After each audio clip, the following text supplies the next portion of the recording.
तो आप सभी का स्वागत है आज के सेशन में। और जैसा कि आपको बताया गया है, आज की क्लास जो हमारी है वो बैंकिंग और साइबर फ्रॉड्स के ऊपर है। आज हम जानेंगे कि बैंक कैसे काम करता है, अलग ट्रांजेक्शन्स कैसी होती हैं और क्या किस प्रोसेस से काम आगे बढ़ता है बैंक में। और साथ साथ में साइबर फ्रॉड के बारे में बात करेंगे। For taking this class we have with us C Mamta ma'am. Now like to invite Neha Chaurasia ji for the brief introduction of today's resource person, leading person as well. Over to you, please. It is an honor to introduce CA Mamta, a professional who seamlessly blends financial expertise with a deep commitment to social impact. A chartered accountant by profession, she is currently an associate with VSHSR and Associates LLP Rajendra Place, with a strong background in audit and taxation across private companies, LLPs, PSUS, and firms. However, Mamta's journey is not just about numbers.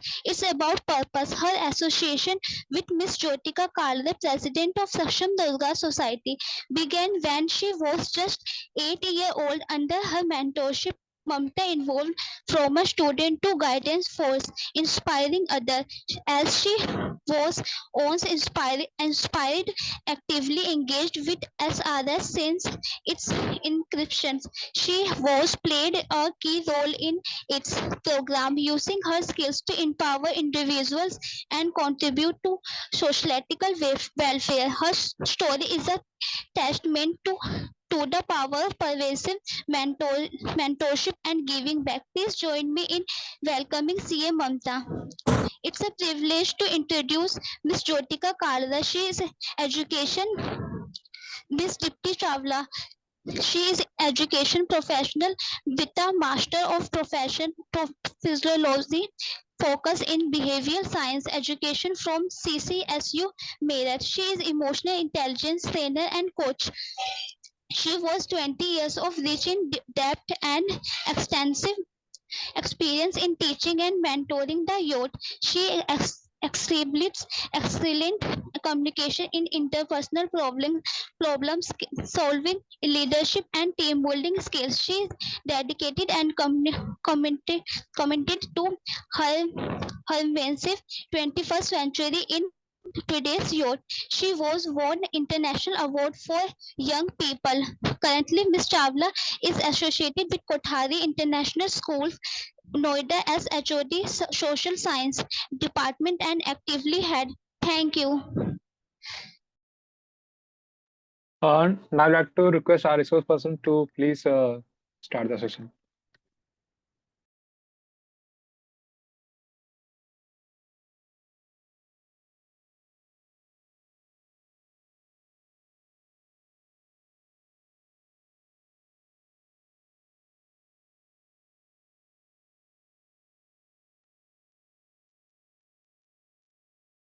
Hello Mamta ji, आप हैं यहाँ पे? Am I audible? Yes, yes, you're audible now. Thank you, Neha, for introducing me.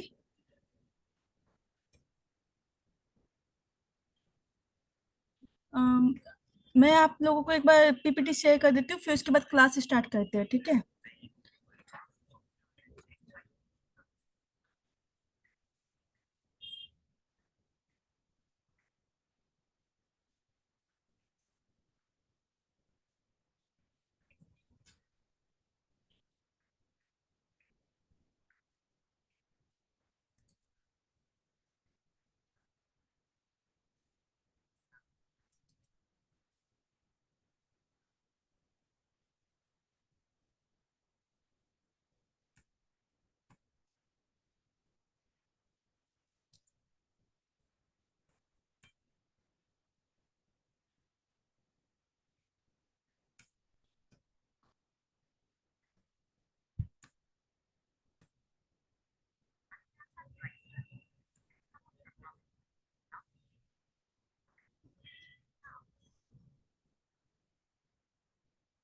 ममता जी, कोई issue आ रहा है तो मैं कर दूं share?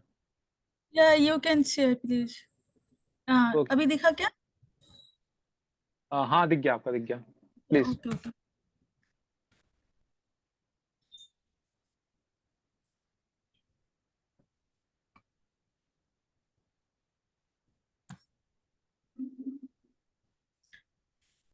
Good evening everyone, I hope you all are doing very well.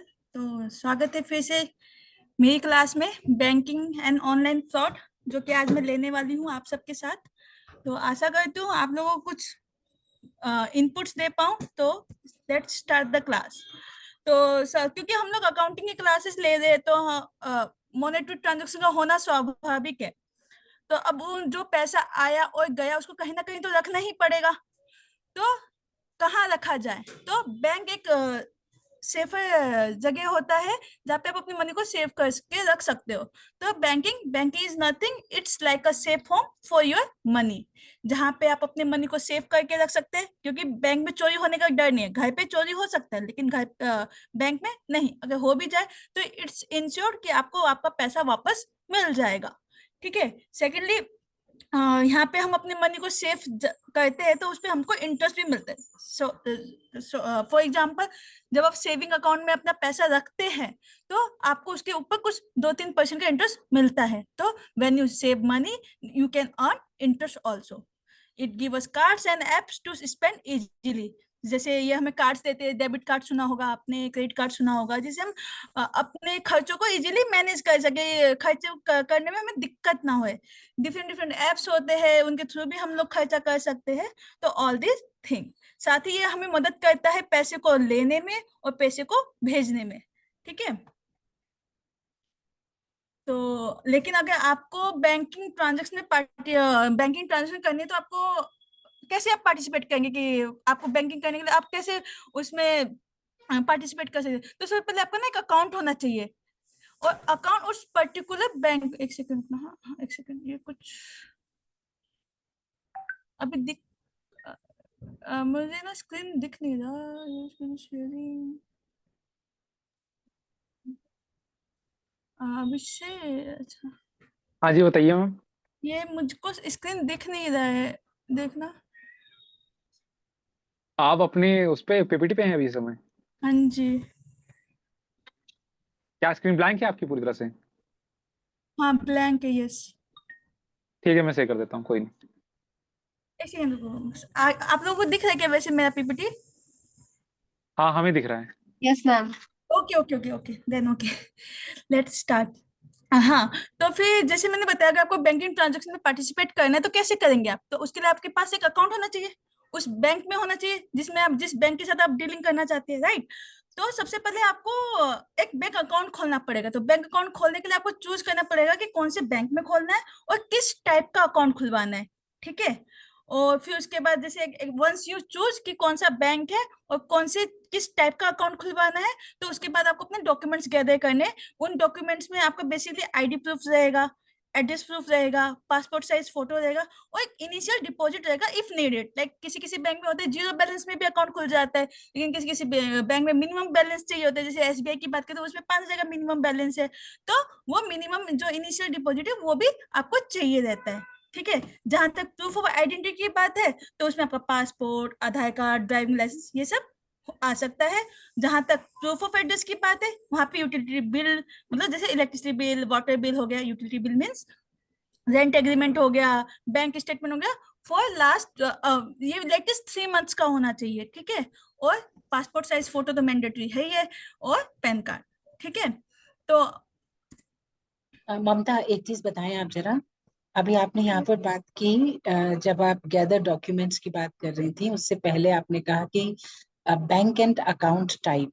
तो यहाँ यस आपने मैम। कहा कि ये आप कैसा अकाउंट खोलना चाहते हैं, सेविंग या करंट? तो आप यहाँ पर थोड़ा बता यस मैम। पाएंगे कि क्या डिफरेंस है saving and current yes account ma'am, में? मेरे आगे की स्लाइड्स में बताया जाएगा कि सेविंग अकाउंट और परफेक्ट। करंट अकाउंट में क्या डिफरेंस रहेगा। हाँ, तो ठीक। आपको अगर करंट अकाउंट या सेविंग अकाउंट चूज करें तो वो उसका क्या बेसिस रहता है इसका? हाँ, मैं यही चाह रही थी कि एक बार आप यहाँ पर थोड़ा सा बता दें। Yes ma'am. ठीक है। आगे की स्लाइड्स में है मैम। ठीक है। ये भाई ये चल क्यों नहीं रहा?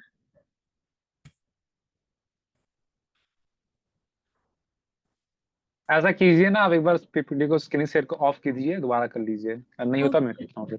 ओके ओके, इसलिए आगे अभिषेक, बढ़ ही आप नहीं रहा। पीपीटी ऑन कर लो, आप ले लो पीपीटी। ठीक है, मैं ही आप कर शेयर देता हूँ। कर दो। हाँ, आप शेयर कर दो और ममता को क्लास लेने दो। Just a moment.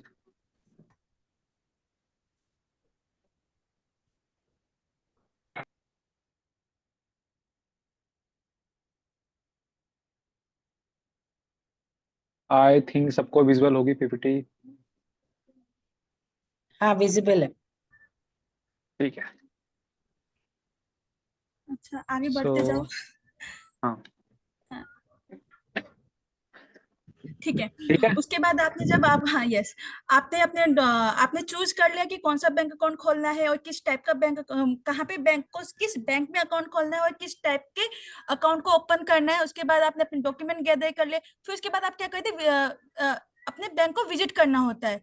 अगर आप ऑनलाइन ऑफलाइन करें तो आपको नियरेस्ट ब्रांच में जाना है और वहाँ पे अकाउंट ओपनिंग फॉर्म फिलअप करके वहाँ पे अपने डॉक्यूमेंट को सबमिट कर देना है। ठीक है। अगर आप ऑनलाइन करते हैं तो आप डिजिटल अकाउंट ओपनिंग कर सकते हैं। परंतु ऐसा होता है कि अगर आप ऑनलाइन अप्लाई भी कर रहे होते हैं, आपको डॉक्यूमेंट वेरिफिकेशन के लिए तो आपको ब्रांच जाना ही पड़ता है। अगर आपको एसबीआई में ऑनलाइन बैंकिंग के थ्रू भी आप कर लेते हैं तो आपको अकाउंट में अपने जो बेसिक केवाईसी डॉक्यूमेंट्स होते हैं जैसे आधार, पैन कार्ड, ये सब आपको सबमिट करने के लिए जाना होता है। लेकिन जैसे जो प्राइवेट बैंक्स होते हैं जैसे कोटक हो गया, आईडीएफसी फर्स्ट हो गया, उनके केस में क्या होता है, उनके जो रिप्रेजेंटेटिव होते हैं वो खुद आके आपके साथ डॉक्यूमेंट कलेक्ट कर लेते हैं। इन एनी केस आपको अपने डॉक्यूमेंट्स तो ब्रांच में जाके सबमिट कराना ही होता है। ठीक है। देन उसके बाद आपके डॉक्यूमेंट्स वेरीफाई होते हैं। अगर उनको लगता है कि आपके डॉक्यूमेंट्स सारे ओके हैं, देन वो आपको एक अकाउंट अलॉट कर देते हैं। आगे बढ़ेंगे आप उसको, अभिषेक नेक्स्ट। अभिषेक स्लाइड चेंज कर। हाँ, सेलेक्ट चेंज कर दिया तो मैंने। बट मुझे दिख नहीं रहा। अच्छा ओके, फिर थोड़ा पीछे हो जाओ, पीछे पीछे पीछे। एक सेकंड, ये थोड़ा सा भाग रहा है। Okay I think this one.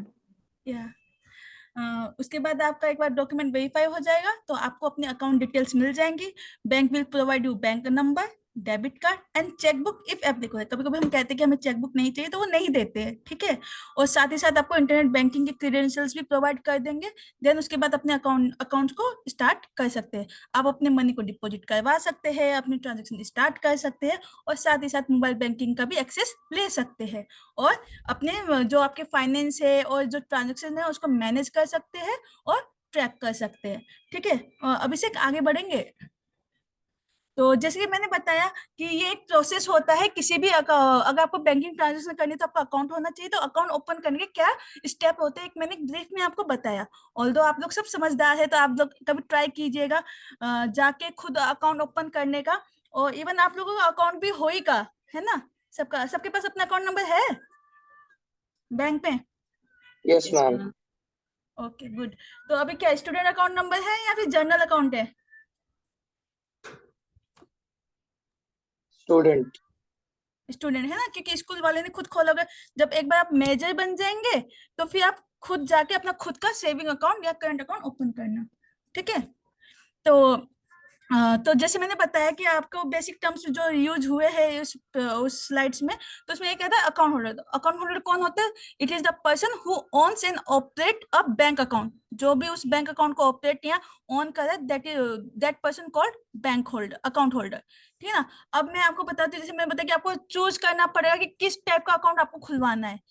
It might be saving account, might be current account और डीमैट अकाउंट ऑल्सो। तो तो यहाँ पे 3 टाइप्स के अकाउंट होते हैं, saving account, current account and demat account. आगे बढ़ेंगे अभिषेक। तो सेविंग अकाउंट क्या होता है? सेविंग अकाउंट कुछ नहीं होता है, it's just normal account in which you keep your money safe and earn interest on it. ठीक है। यहाँ पे क्या होते हैं, जो आपके ट्रांजेक्शंस की जो लिमिट होते हैं, जो ट्रांजेक्शंस में कुछ लिमिट्स होते हैं कि आप स्पेसिफिक वो ट्रांजेक्शन से कर सकते हैं। लाइक जैसे अगर आप देखा जाए तो विड्रॉल और जो डिपॉजिट की जो ट्रांजेक्शन होती है वो लिमिटेड होती है, वो रिस्ट्रिक्टेड होती है। ठीक है ना। अगर आपको अपनी पर्सनल सेविंग्स को मैनेज करना है तो ये गुड ऑप्शन होता है। ठीक है। चेंज करेंगे, जैसे आप अपने गुल्लक में बचाएंगे, आप इस अकाउंट में, सेविंग अकाउंट में जाके अपना पैसा सेव कर सकते हैं और उसमें इंटरेस्ट अर्न कर सकते हैं। ठीक है। करंट अकाउंट जो होता है मेनली बिजनेस ट्रांजेक्शन के लिए होता है, इसमें कोई रिस्ट्रिक्शंस नहीं होती है। यहाँ पे अनलिमिटेड आप डिपॉजिट करवा सकते हैं और विड्रॉल करवा सकते हैं, ठीक है ना।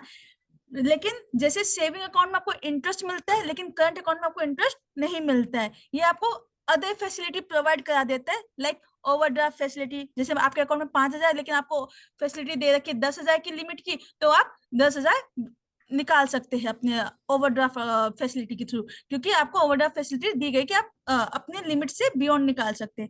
चेक पेमेंट्स हो गए, जो फ्रीक्वेंट पेमेंट्स होते हैं, इजी फंड ट्रांसफर हो गया, है ना।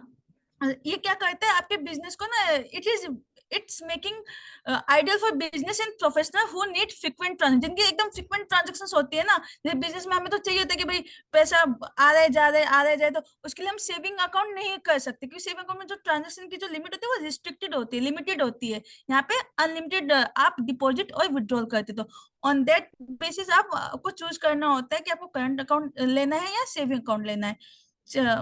अभिषेक चेंज करेंगे, ठीक है, चेंज कर दीजिए, ठीक है। तो मैंने यहाँ पे एक ब्रीफ वो डिफरेंस बताया कि अगर आपके किस बेसिस पे मतलब करंट अकाउंट और सेविंग अकाउंट में क्या डिफरेंस होता है। जो करंट अकाउंट होता है वो बिजनेस के लिए बेस्ट होता है, मतलब बिजनेसमैन के लिए बहुत आइडियल अकाउंट होता है। और जो सेविंग अकाउंट है वो इंडिविजुअल के लिए होता है, क्योंकि सेविंग अकाउंट में आपको इंटरेस्ट मिलता है, लेकिन करंट अकाउंट में आपको इंटरेस्ट नहीं मिलता है।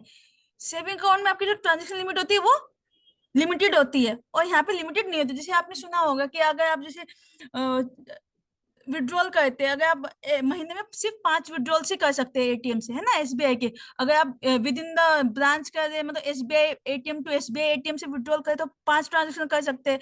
अदर देन एसबीआई करे तो आप 3 ट्रांजेक्शन करते हैं विद इन मंथ। लेकिन करंट अकाउंट में ऐसा कोई लिमिट नहीं होता, आप कितनी बार भी विड्रॉ कर सकते हैं, कितनी बार भी डिपॉजिट कर सकते हैं, ठीक है। सेविंग अकाउंट में ओवरड्राफ्ट की फैसिलिटी नहीं दी जाती है और इसमें फैसिलिटी दी जाती है, ठीक है। और सेविंग अकाउंट में जो मिनिमम बैलेंस मेंटेन करना तो वो बहुत कम होता है, जैसे 2,000 5,000, कभी कभी जीरो बैलेंस का भी सेविंग अकाउंट। लेकिन करंट अकाउंट में एक आपको जो मिनिमम बैलेंस है, हाई मिनिमम बैलेंस मेंटेन करके चलना पड़ता है। वो माइट भी 10,000 20,000 25,000 ऐसा हो सकता है, ठीक है। आगे बढ़ा दीजिए, ठीक है। तो मैंने आज आपको बताया था सेविंग अकाउंट, करंट अकाउंट। अभी आपने एक नया सुना होगा डीमैट अकाउंट। ये क्या होता है भाई? ये भी कुछ नहीं है, मतलब कुछ नहीं है, ये भी एक अकाउंट है। Demat account is just the account जहाँ पे जैसे आप सेविंग या करंट अकाउंट अपने पैसे से रखते हैं, होल्ड करके रखते हैं। यहाँ पे अपने शेयर्स और सिक्योरिटी को इलेक्ट्रिक फॉर्म में होल्ड करके रखते हैं। जैसे पहले के टाइम में क्या होता है, शेयर सर्टिफिकेट के पेपर्स होते थे। अब इनको ना फिजिकल पेपर सर्टिफिकेट ना रखे डीमेट फॉर्म में, इलेक्ट्रॉनिक फॉर्म में रखा जाता है। तो उसको रखने के लिए जो अकाउंट चाहिए होता है वो हमें डीमेट अकाउंट चाहिए होता है, ठीक है ना। ये जनरली वैसे ही काम करता है जैसे आपका बैंक काम करता है, ठीक है। अगर आपने शेयर परचेज किया है तो वो आपके अकाउंट में क्रेडिट कर देगा। अगर आपने जो शेयर है वो बेचा है तो आपके अकाउंट को डेबिट कर देगा, जस्ट लाइक बैंक अकाउंट। यहाँ पे सिर्फ मनी के बजाय सिक्योरिटीज में डीलिंग होती है, ठीक है। जैसे आपने सुना होगा जो इसके जैसे डिफरेंट डिफरेंट बैंक्स होते हैं, जैसे बैंक ऑफ इंडिया हो गया, एसबीआई हो गया। लेकिन demat account different different depository participants होते हैं, लाइक जीरोधा हो गया, ग्रो हो गया, आईसीआईसी डायरेक्ट हो गया, एचडीएफसी सिक्योरिटीज हो गया, ऐसा, ठीक है। अभी तक मैंने जो 3 अकाउंट बताया आपको, सेविंग, करंट और डीमेट, उसमें किसी को कोई कंफ्यूजन तो नहीं है? No ma'am. Okay, thanks. आगे बढ़ते हैं, है ना, ठीक है। तो वही मैंने बताया कि आपको चूज करना, अगर आपको कोई अकाउंट राइट अकाउंट चूज करना है तो it's totally depends on your financial activity. अगर आपको पर्सनल सेविंग करनी है और इंटरेस्ट अर्न करना है तो go for saving account. Frequent business transaction है then go for current account. and if you want to invest in stock market then you have to demat account mandatorily, okay। let's Abhishek change करना, ठीक है। अब हमने bank account bank खोल लिया तो अब हम बैंक में कुछ पैसा जमा भी करवाते हैं, ठीक है ना। जब हम पैसा जमा करवाते हैं तो हम वो कैश में भी करवा सकते हैं और अच्छा और चेक में भी करवा सकते हैं। अच्छा, आप में से बताइए कितने लोगों ने कैश जमा करवाया बैंक में जाकर? करवाया किसी ने बैंक में जमा पैसा? यस करवाया। तो आप जब बैंक में पैसे Yes, जमा ma'am. करवाते हैं तो कुछ स्लिप वगैरह भरते हैं या कैसे, मतलब सीधा कैश काउंटर में जाके कैश जमा करवा देते हैं, क्या And प्रोसेस होता है? मैम स्लिप भरते हैं। स्लिप भरते हैं, है ना? ठीक ठीक ठीक, गुड गुड गुड। मतलब आप सब गए हुए बैंक। मुझे तो बहुत डर लगता था बैंक जाने में, तो मैंने कभी भरा नहीं। अब तो भरना आ गया है, क्लास ले लेके सीख गई हूँ मैं। बट मुझे भी एक डर था कि यार ये पैसा कैसे बैंक में जमा होता है, तो वो भी एक समय था। ठीक है, तो फिर Ma'am, हम तो मैं तो मैं आपको एक प्रोसेस बता देती हूँ कि जब आप बैंक में कैसे आपको पैसा डिपॉजिट करना रहता है, क्योंकि हम में से काफी लोगों को एक डर रहता है कि यार कैसे जाएंगे, क्या करना रहेगा, है ना? क्योंकि जब तक हम ट्राई करेंगे नहीं तब तक हमको पता नहीं चलेगा। तो आज थोड़ा सा एक्सपीरियंस ले लेते हैं, ठीक है? तो अगर हमको डिपॉजिट कराना है तो it can be in this form. Cash deposit करवा सकते हैं, हम फिक्स डिपॉजिट करवा सकते हैं, रिकरिंग डिपॉजिट करवा सकते हैं। जो फिक्स डिपॉजिट और रिकरिंग डिपॉजिट होते हैं वो आपका सॉर्ट ऑफ इन्वेस्टमेंट है, ठीक है? कि वो मैं आपको आगे बताऊंगा, ठीक है? अब हम बात करते हैं कैश डिपॉजिट का। तो कैश डिपॉजिट कैसे होता है, अभिषेक आगे करेंगे स्लाइड, ठीक है ना? तो वेरी सिंपल प्रोसेस, कुछ नहीं करना। सबसे पहले आपको अपने डिपॉजिट स्लिप को भरना है। अब डिपॉजिट स्लिप को भरने के लिए आपको कहाँ जाना पड़ेगा? अपने बैंक जाना पड़ेगा। अब बैंक जाओगे तो फिर वहां से क्या करना है? आपको बैंक के ब्रांच में जाके डिपॉजिट स्लिप को वो कलेक्ट करना है। फिर वहां पे बेसिक डिटेल्स होते हैं, आपका नाम, account number, date, amount in words and figure, types of deposit, cash में डिपॉजिट करवा रहे हो या चेक में करवा रहे हो, और आपका सिग्नेचर, ठीक है? बेसिक डिटेल, एकदम बेसिक डिटेल फीड करना है, और आपको फिर आप जमा करवा सकते हैं पैसा। अभिषेक आगे बढ़ेंगे? मैम इसमें डेनोमिनेशन की जरूरत होती है कि नहीं? Yes yes yes yes yes, वही बता रहे। तो उसके बाद आप if cash to arrange the notes properly, big to small denomination आपको देना होता है। और फिर अगर चेक है तो चेक में सिर्फ सीधा नाम लिखे कि किसको आप दे रहे हैं चेक, किसके नाम का चेक है, और कोई के मतलब बेसिकली इसमें जो चेक बनता है वो सेल्फ का चेक बनता है, ठीक है? सेल्फ चेक बनता है। तो वो करके आपको कैश काउंटर में सबमिट करना होता है, और फिर वो आपको एज अ एक्नॉलेज कि हाँ आपने आपका पैसा मैंने जमा करवाया, वो आपको एक एक्नॉलेजमेंट रिसीट देता है, जो कि आपको रखना होता है जब तक कि आपके अकाउंट में वो अकाउंट ना हो, क्या बोलते हैं, वो कैश क्रेडिट नहीं हो जाता है, ठीक है? आगे बढ़ेंगे? अभिषेक आगे बढ़ा दो, ठीक है? और फिर जब आपको वो डिपॉजिट स्लिप का एक पार्ट मिल जाएगा तो आप अपने पासबुक को अपडेट करके देख सकते हैं कि आपके उसमें वो अमाउंट आ रहा है या नहीं आ रहा है। और अल्टरनेटली आप अपने एटीएम या नेट बैंकिंग से भी चेक कर सकते हैं वो अमाउंट आपके उसमें रिफ्लेक्ट हो रहा है या नहीं, ठीक है? आगे बढ़ना तो जैसे ऐसा ऐसा कुछ भरा होगा, आपने देखा होगा कुछ, है ना? ये आपका वो होता है डिपॉजिट स्लिप होता है। इसमें आपका नाम, इसमें आपका account number, name, mobile, email address, amount, और फिर इसमें डिनोमिनेशन भी देना होता है। मैं 500 के 18 नोट है, 9,000 हो गया, ऐसे करके आपको देना। और जो इसकी साइड में जो है आपका, तो उसको देखेंगे तो ये आपका एक्नॉलेज होता है। वो आप दोनों में स्टैंप लगा के आपको एक पार्ट आपको देता है, एक पार्ट खुद रखता है, ठीक है? ऐसे करके। तो ये एक मैंने सैंपल आपको दिखाया कि जो डिपॉजिट स्लिप होता है वो कैसा होता है और कैसे भरा जाता है, ठीक है? नेक्स्ट, ठीक है? तो बाकी अब तो इतना मॉडर्न बैंकिंग हो गया है, तो you can also deposit money. Ma'am उसमें ईमेल आईडी मैंडेटरी नहीं होता ना? नहीं मैंडेटरी नहीं है, it's just a basic details. अगर मान लो कल को नहीं कुछ हुआ तो ईमेल के थ्रू भी आपसे कांटेक्ट कर सकते हैं, ठीक है? ऐसा। और आजकल तो इतना मॉडर्न बैंकिंग चल गया, तो आप जैसे एटीएम से पहले पैसे निकाल सकते, तो अब कैश डिपॉजिट मशीन में पैसे जमा भी करवा सकते हैं, ठीक है? तो ये सब ऐसा चल रहा है। आगे बढ़ेंगे अभी से। तो मैंने आपको बताया था फिक्स डिपॉजिट और रिकरिंग डिपॉजिट के बारे में, है ना? तो ये जस्ट सॉर्ट ऑफ आपका इन्वेस्टमेंट होता है। फिक्स डिपॉजिट में जो आपका अमाउंट होता है वो आप एक बार में डालते हैं। मैंने 5 लाख का फिक्स डिपॉजिट करवा दिया, ठीक है ना, एक बार में डाल दिया। रिकरिंग डिपॉजिट क्या होता है? वो मंथली फिक्स इंस्टॉलमेंट, भाई हर महीने 5-5 हजार की इंस्टॉलमेंट जानी चाहिए, ठीक है? ऐसा करके। तो ये रिकरिंग नेचर का होता है, तो हर महीने आपका 5-5 हजार का ईएमआई टाइप का कटेगा और आपका सेव होता जाएगा। और जो ये आइडियल होता है वो जो रेगुलर सेवर होते हैं उनके लिए होता है। जो फिक्स डिपॉजिट, अगर मान लो सरप्लस पैसा आ गया है थोड़ा सा, तो उसको इंडिविजुअल क्या कहते हैं, चलो भाई एफडी करवा देते हैं, बाद में काम आएगा, बोल के वो एफडी करवा देते हैं। इसमें इंटरेस्ट जो होता है दोनों में क्वार्टरली कंपाउंड होता है।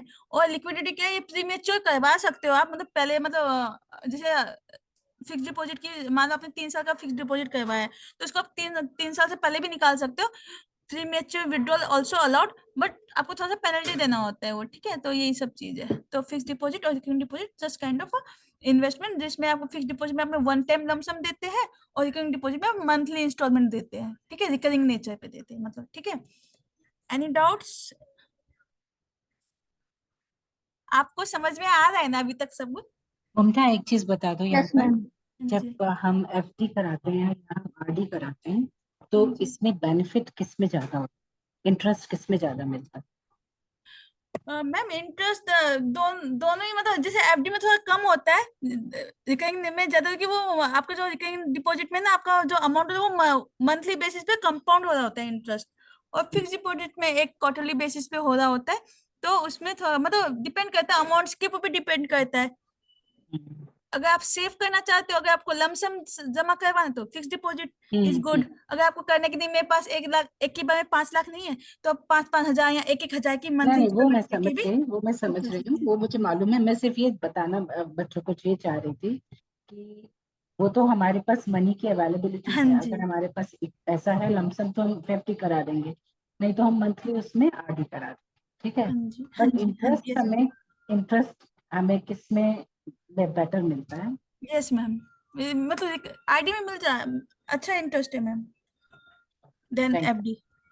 ठीक है, प्लीज कंटिन्यू। अभिषेक आगे बढ़ेंगे? Excuse me ma'am. हाँ जी। मैम अगर आरडी और एफडी में अगर हम 1,20,000 रुपये इन्वेस्ट करते हैं, ठीक हम्म, है, तो एफडी में तो हमारा 1,20,000 एक वन टाइम में हो जाएगा जैसा भी आपने बताया, और हम्म। आरडी में हम 10,000 पर मंथ के हिसाब से भरते हैं, तो जो एट द एंड ऑफ जो ईयर होगा तो उसमें किसमें इंटरेस्ट ज्यादा मिलेगा? Almost same. देखो वो पीरियड के ऊपर भी होता है, जो एफडी आपने 1 साल का करवाया होगा उसमें रेट ऑफ इंटरेस्ट बैंक के अकॉर्डिंग होता है, आरडी दोनों में रेट ऑफ इंटरेस्ट अलग अलग हो सकता है, वो बैंक पॉलिसी के ऊपर होता है, बट आरडी इज बेटर थोड़ा सा एफडी। बट मैम आरडी के अंदर तो हम अमाउंट भी तो मैम डिले कर रहे हैं, तो मैम इसमें तो 90,000 पे अमाउंट मिलेगा ना, अगर सेम रेट ऑफ इंटरेस्ट भी रहेगा तो। नहीं, रेट ऑफ इंटरेस्ट इसमें से वो कंपाउंडिंग इंटरेस्ट होता है, ऐसा नहीं होता है। इसमें आईआरआर के अकॉर्डिंग आपको इंटरेस्ट दिया जाता है, ना कि सिंपल रेट ऑफ इंटरेस्ट। तो अगर आप उसको कंपाउंड करके चलते हैं, जिसका जो नेट इफेक्टिव जो इंटरेस्ट रेट होता है वो आपका आरडी का समहाउ लिटिल बिट सही है, थोड़ा सा हायर होता है देन एफडी, ऐसा, ठीक है। मैम जो एफडी हम प्री मेच्योर करते हैं तो उसमें तो हमें इंटरेस्ट नहीं मिलता, हाँ, नहीं मिलता। और आरडी में आरडी हम में प्री भी नहीं मेच्योर मिलता, नहीं आरडी मिलता। में प्री मेच्योर हो सकती है आरडी? हाँ, करवा सकते हैं आप। Okay ma'am, thank you. जी। अच्छा, तो नेक्स्ट हम बात करते हैं, हम जो कैश जो डिपॉजिट है वो चेक के थ्रू भी करवा सकते हैं। तो चेक क्या, तो आज चेक के बारे में थोड़ा सा पढ़ लेते हैं। तो चेक जो होता है एक रिटर्न इंस्ट्रूमेंट होता है, जो डायरेक्ट करता है बैंक को to pay a specific sum of money from a drawer's account. यहाँ पे जितने भी ये हाईलाइट्स पॉइंट है उसको ध्यान रखना है, इनका बारे में आपको पता होना चाहिए जब भी आप कोई चेक के थ्रू कोई भी ट्रांजेक्शन करते हैं, ठीक है। चेक क्या है, एक रिटर्न इंस्ट्रूमेंट है जो कि डायरेक्ट करता है बैंक को to pay a specific sum of money from a drawer's account to the person और entity named as the pay. It serves as a secure and traceable method of transferring funds without need of physical cash. आप without cash के भी पैसा transfer कर सकते हैं। अगर आपको पैसा ट्रांसफर करना है तो आपको क्या लगेगा, चेक लगेगा, ठीक है ना। तो इसके जो बेसिक टर्म्स है उसको हम जान लेते हैं कि ये चेक में क्या बेसिक टर्म्स यूज होते हैं। अभिषेक आगे बढ़ेंगे? तो सबसे पहले आपको पता होना चाहिए ड्रॉअर कौन होता है, ड्रॉई कौन होता है और पे कौन होता है। As per negotiable instrument act यहाँ पे 3 पार्टीज होती है, ड्रॉअर, ड्रॉई एंड पे। ड्रॉअर क्या है, आप जो लिख रहा है, जो चेक लिख रहा है, जो चेक बना रहा है, जो साइन कर रहा है और बोल रहा है बैंक को कि भाई तुम्हें ये स्पेसिफिक अमाउंट उस फलाना बंदे को पे करना है। तो ड्रॉअर कौन है, you who writes and sign the cheque and authorise the bank to pay the specific amount. Drawee कौन है, जिसको हम ये क्या होना, तो बैंक या फाइनेंशियल इंस्टीट्यूशन होते हैं जहाँ पे ड्रॉय का बैंक अकाउंट होता है, ठीक है। और जो ड्रॉय होता है वो रिस्पॉन्सिबल होता है आपके जो ड्रॉय ने जो स्पेसिफिक अमाउंट पे करने के लिए बोला है वो कौन पे करेगा, ड्रॉय पे करेगा, वो रिस्पॉन्सिबल है, ठीक है। और पे कौन होता है, रिसिपेंट, कि जिसके नाम पे वो चेक बन रहा है, ठीक है। आगे बढ़ेंगे, इसमें किसी को डाउट तो नहीं है ना? ड्रॉ एंड पे, क्योंकि जब चेक बनाते हैं, चेक ड्राफ्ट करते हैं, तो आपको पता, इन तीनों में डिफरेंस पता होना चाहिए। नहीं तो आप क्या, ऐसा होगा कि आप पे की जगह ड्रॉअर का नाम लिख रहे, तो उससे पे जो चेक है वो डिसऑनर होने के चांसेस बढ़ जाते हैं। आगे बढ़ा दो। ठीक है, तो ये अगर कोई भी चेक बना है तो ये की पार्ट्स होते हैं चेक के, डेट, पे नेम, अमाउंट और सिग्नेचर। कि जब आप चेक में जो डेट लिख रहे हैं वो कौन सा डेट लिख रहे हैं, पे नेम वो होगा जो पैसा अमाउंट, पैसा जो रिसीव कर रहा होगा, अमाउंट कितना अमाउंट आप लिख रहे हैं वो वर्ड्स में भी होना चाहिए और नंबर में भी होना चाहिए, सिग्नेचर जो कि आपके लगेंगे क्योंकि आप ऑथोराइज कर रहे हो बैंक को कि भाई मेरे बिहाफ पे तुम इसको पेमेंट कर दो। ठीक है, आगे बढ़ जाओ। ठीक है, तो जब भी, क्योंकि चेक बहुत क्रूशियल इंस्ट्रूमेंट होता है, तो उसको बनाते समय हमें बहुत ध्यान रखना होता है, क्योंकि मैंने देखा है, क्योंकि हम कई ऐसे अकाउंटेंट होते हैं जो अकाउंटिंग अच्छा कर लेते हैं लेकिन उनको चेक बनाने नहीं आते, उसमें कई गलतियां हो जाती है, उस वजह से उनको फिर जो कंपनी होती है उसको नुकसान भुगतना पड़ता है। जैसे मान लीजिए उसने चेक में अमाउंट गलत लिख दिया, या उसने वो प्रिकॉशंस नहीं लिया जिसकी वजह से उनके साथ फ्रॉड हो गया, ऐसा। ठीक है, तो जब भी आप चेक को ड्राफ्ट करें तो ये जो बातें हैं उसको ध्यान में रखें। सबसे पहले तो जो डेट है वो करेक्टली लिखे, करेक्ट लिखना है और करंट का लिखना है। ठीक है, नहीं तो आपको अगर मान लो आज की डेट के बदले कल के, अगर अनलेस अनटिल वो पोस्ट डेटेड चेक नहीं है तो आपको करंट डेट ही लिखना होता है। ठीक है, पे का नाम लिखना है, क्लियरली लिखना है। ठीक है, जो भी पर्सन है वो पर्सन या कंपनी जो पैसा रिसीव करेगा उसका नाम क्लियर होना चाहिए। दूसरा, अमाउंट्स आपके वर्ड्स और फिगर में होने चाहिए, और जो ensure the amount in words and figure match to avoid fraud, मतलब जो आप जो लिख रहे हैं वर्ड में और जो आप अमाउंट लिख रहे हैं फिगर्स में वो आपका मैच होना चाहिए। ऐसा नहीं कि अमाउंट में कुछ हो और फिगर में कुछ हो। कोई ओवर राइटिंग नहीं चलेगी। ठीक है, चेक में कभी भी ओवर राइटिंग नहीं चलेगी, जैसे ओवर राइटिंग हुआ या अल्टर्ड हुआ तो चेक डिसऑनर हो जाता है, जो चेक है वो रिजेक्ट हो जाएगा आपका। सिग्नेचर, जो सिग्नेचर है वो करेक्टली होने चाहिए एज पर दी बैंक रिकॉर्ड्स। अगर आपके चेक में अगर आपका सिग्नेचर मैच नहीं करेगा तो वो पेमेंट आगे नहीं प्रोसीड हो गया। ठीक है ना, अकाउंट बैलेंस चेक लिया, आपने बनाया 50,000 का बैलेंस चेक और आपके अकाउंट में है ही 10,000, तो वो बाउंस हो जाएगा चेक। तो इससे भी आपको रेप्रिकॉशंस आपके उसको देखना पड़ सकता है आपको। ठीक है ना, और क्रॉसिंग द चेक ये ऑप्शनल होता है, बट सेफर साइड के लिए हमें हमेशा अपने अकाउंट जो चेक होते हैं क्रॉस चेक ही इशू करने चाहिए। जैसे आपने देखा होगा जब भी आप चेक इशू करते हैं तो ऊपर दो पैरेलल लाइन पे अकाउंट पे ही लिख देते हैं, है ना। तो ये क्या करता है, रिस्ट्रिक्ट कर देता है चेक को कि ये जो होगा सिर्फ जो रिसिपेंट है उसके नाम पे ही इशू होगा, उसी के अकाउंट में जाएगा, किसी और को नहीं दिया जाएगा पैसा उस पर लिखा हुआ। ठीक है ना, उसके बाद जब भी अमाउंट लिखते तो उसके बाद में ओनली वर्ड्स लिखना ना भूले, क्योंकि इससे चांसेस हो सकते हैं कि वो आपके जो अमाउंट वाले फिगर को वो चेंज कर सकते हैं। ठीक है, जो आपका स्पेस है वो मतलब स्पेस ज्यादा ना बनाए। जैसे आपको शायद जैसे मैं बोल रहा तो शायद समझ ना आए, लेकिन अगर मैं आपको एक एग्जांपल देता जाऊंगा तो फिर आपको समझ में आने लगेगा। ठीक है, जैसे avoid leaving space, fill blank space to prevent tampering, और बियरर और जो ऑर्डर है उसको ना ही मतलब जो ये बियरर और ऑर्डर चेक होते हैं उसको मतलब अवॉइड करें उन चेक को इशू करने के लिए। ठीक है, तो let's have some example of cheques which can be issued. आगे बढ़ोगे?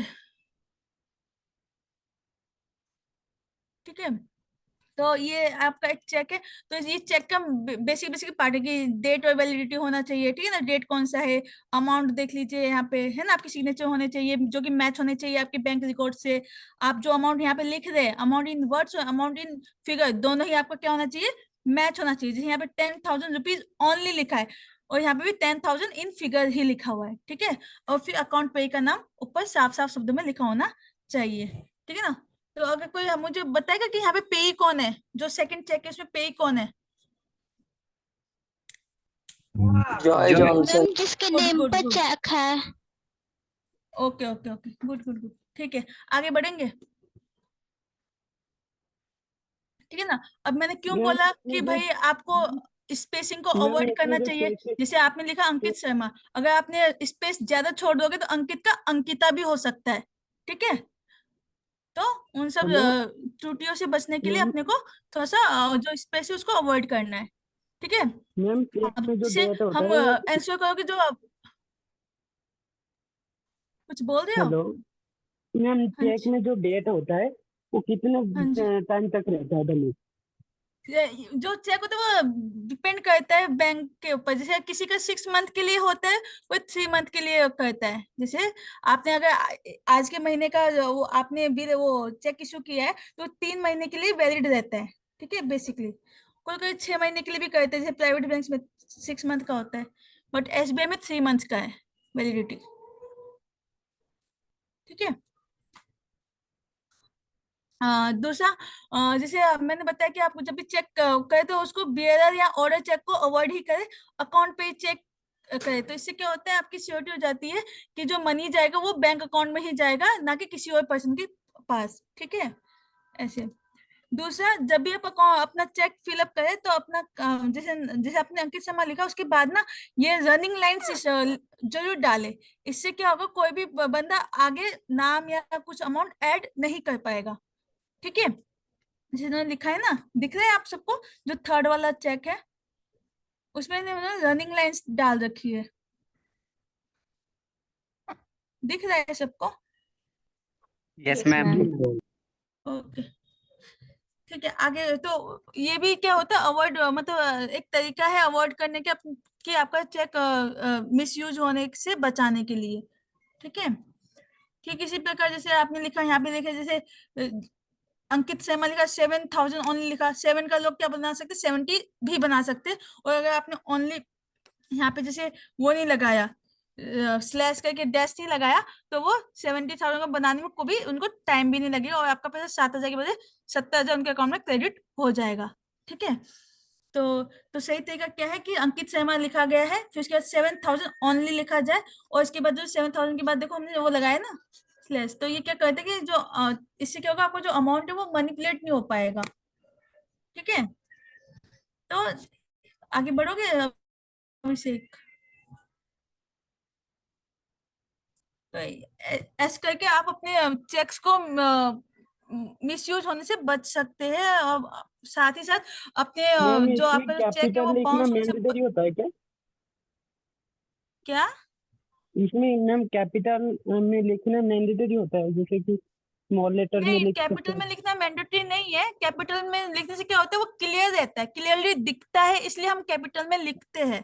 आप शॉर्ट्स में भी जी मतलब लाइक स्मॉल उसमें भी लिख सकते हो, बट प्रीफर जी किया जाता है कि कैप्स में लिखा जाए ताकि वो क्लियर रहे, ऐसा करके, क्योंकि किसी किसी जी कर्सिव राइटिंग समझ में नहीं आती है ना, इस वजह से। साथ ही साथ जब ठीक आप है। चेक इशू करें तो उसका एक डिटेल रखे कि आपका चेकबुक में एक चेक फोलियो होता है। कल को अगर किसी ने आपका 7,000 का 70,000 बना दिया, तो आप उसको कैंसिल करने के लिए आपके पास डिटेल तो हो कि भाई कौन सा चेक था, किसके नाम इशू किया था, क्या चेक नंबर था।